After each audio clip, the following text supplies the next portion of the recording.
Bonjour, cette vidéo porte sur les congruences. Il sera question de déterminer le reste d'une division euclidienne. Par exemple, le reste de la division euclidienne 247 à la puissance 349 par 7. L'énoncé complet de l'exercice est le suivant, donc sans utiliser bien sûr la calculatrice, déterminer le reste dans la division euclidienne de, par exemple, 1473 multiplié par 1474 multiplié par 1475 multiplié par 1476 par 7. Autre calcul ici, 19 à la puissance 328 par 3, et enfin 7 à la puissance 202 par 5, ou encore 247 à la puissance 349 par 7. Bien sûr, il n'est pas question d'utiliser la calculatrice, il faut ici utiliser la notion de congruence afin de déterminer rapidement le reste donc des divisions euclidiennes.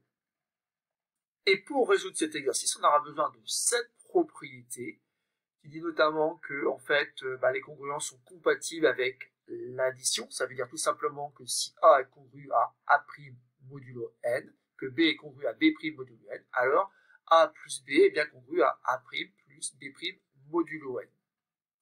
Le produit est aussi compatible avec donc les congruences. Donc A, B est bien congru à A', B' modulo n. Et enfin, ça marche bien aussi pour les puissances. Ça veut dire tout simplement que A à la puissance P est bien congru à A' à la puissance P modulo n. Et tout ça donc doit nous permettre de ramener ces divisions euclidiennes à des divisions, on va dire, plus simples, qui permettront donc de déterminer facilement le reste de la division euclidienne. Maintenant, vous pouvez appuyer sur pause, essayer donc de résoudre ce petit exercice, et simplement après, pour lire la suite de la vidéo. Donc petit a, donc on va essayer de réduire modulo 7, cette expression-là, en utilisant donc les congruences. Donc 1473, 1473, donc ici 14, oui, 1400, bon, comme c'est modulo 7, on voit déjà qu'on peut faire 200 paquets, 210 paquets, et il reste 3.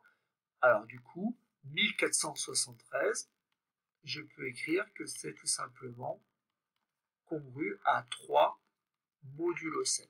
En effet ici, 1473, ça n'est rien d'autre que 210 paquets de 7 et il reste 3. Donc ici, on voit bien que 1473 est bien congru à 3 modulo 7.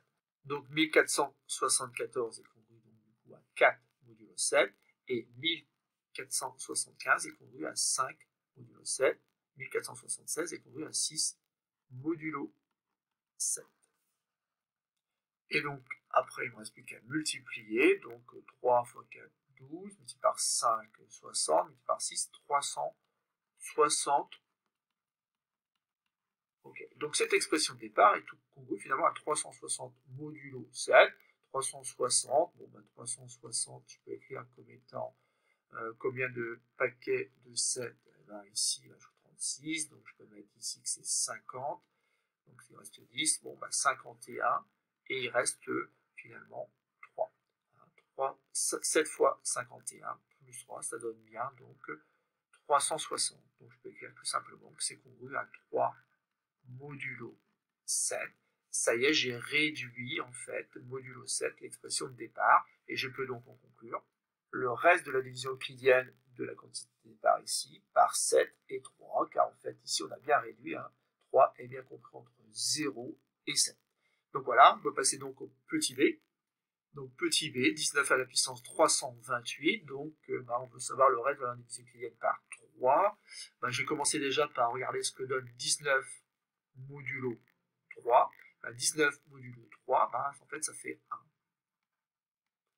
1. 1, pourquoi? Car tout simplement, 19, je peux l'écrire comme étant, combien de paquets de 3? 6, et il reste 1.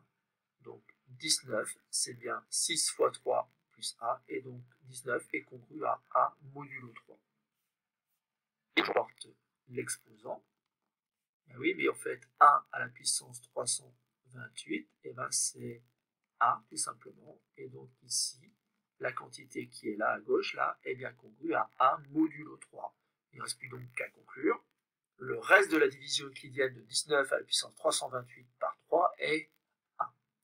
Voilà, maintenant on peut passer donc au petit c. On cherche maintenant le reste de la division euclidienne de 7 à la puissance 202 par 5.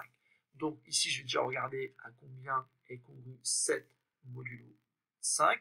Bon, 7 modulo 5, c'est facile, c'est donc 2, ici que je vais reporter, et 2 bien sûr à la puissance 2. Et voilà. Donc on a cette première égalité sur les congruences, 7 à la puissance 202 est congru à 2 à la puissance 202 modulo 5. Alors le problème qu'on rencontre maintenant, c'est un problème qui est assez classique, 2 à la puissance 202, ça fait combien? On n'a pas de calculatrice, je ne suis même pas sûr qu'elle serve à grand chose, la calculatrice, donc il va trouver une autre astuce. Et comme souvent en mathématiques, on va regarder ce qu'on a su faire au calcul précédent. Ben, on a su faire un calcul assez semblable, sauf qu'on a eu la chance, on est tombé sur 1 à la puissance quelque chose.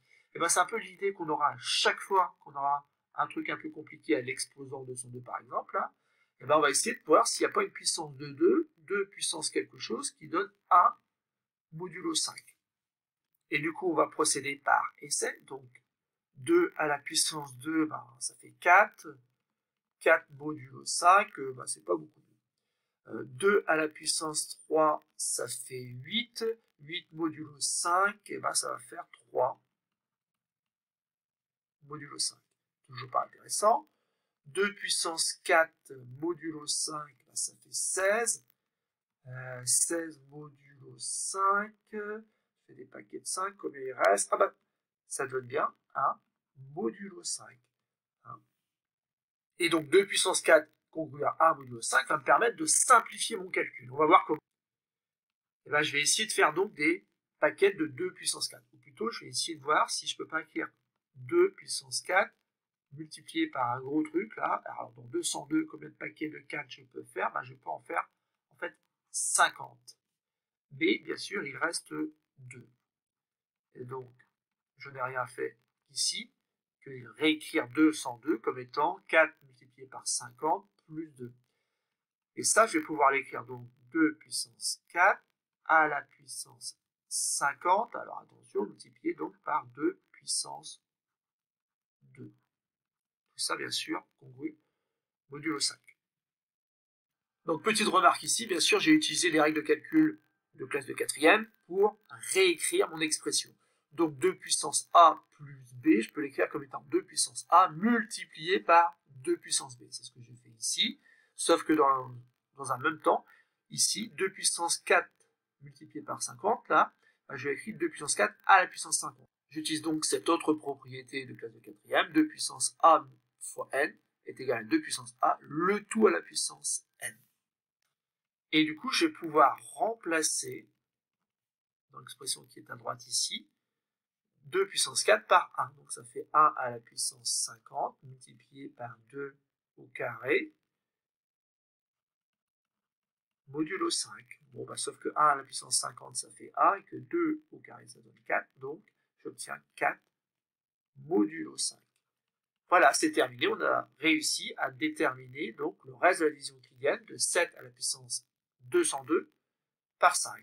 Puisqu'ici, on a bien 4 qui est plus petit que 5, on peut donc conclure que le reste de la division euclidienne de 7 à la puissance 202 par 5 est 4. On peut donc terminer cet exercice avec le petit d maintenant. Bon, là, je vais reprendre donc du coup les mêmes étapes qu'au petit c, c'est-à-dire dans un premier temps, 247, je vais regarder un petit peu combien c'est congru modulo 7. Et donc, en cherchant un peu, je vois que 247, je peux faire 35 paquets de 7, et il reste 2. J'en déduis donc que l'expression de départ est congrue à 2 puissance 349 modulo 7. Donc j'arrive vraiment sur un problème identique au petit c, c'est-à-dire qu'il va falloir trouver une puissance de 2 qui, modulo 7, donne 1. C'est la clé pour résoudre ce genre d'exercice. Donc on fait quelques essais, et puis bon, en fait ici c'est pas très compliqué, parce que 2 puissance 3, ça donne 8. Mais si je regarde modulo 7, c'est gagné, puisque ça donne 1 modulo 7. Donc je vais m'en servir pour réécrire donc 2 à la puissance 349 en faisant apparaître donc ce nombre 3. Donc je reporte le 2, et puis dans 349, combien de paquets de 3 je peux faire? 300, 345, je peux faire donc 116. Je vérifie, donc ça fait 348, et donc il reste 1, c'est gagné. Voilà, ça va me permettre de donc trouver rapidement le reste de la division euclidienne. En effet, je vais pouvoir utiliser la même propriété que tout à l'heure, c'est-à-dire que je vais écrire 2 puissance 3, le tout à la puissance 116, multiplié par 2 puissance 1. Tout ça, bien sûr, modulo 7, sauf qu'ici, j'obtiens A à la puissance 116, multiplié par 2, tout ça modulo 7, et c'est du coup congru à 2 modulo 7. J'en déduis donc que le reste de la division euclidienne de 247 à la puissance 349 par 7 est tout simplement le nombre 2. Voilà, c'est fini pour cette vidéo. Il faut retenir de cet exercice qu'on aura besoin régulièrement d'écrire que c'est congru à A modulo 7 pour simplifier ces expressions qui contiennent des puissances.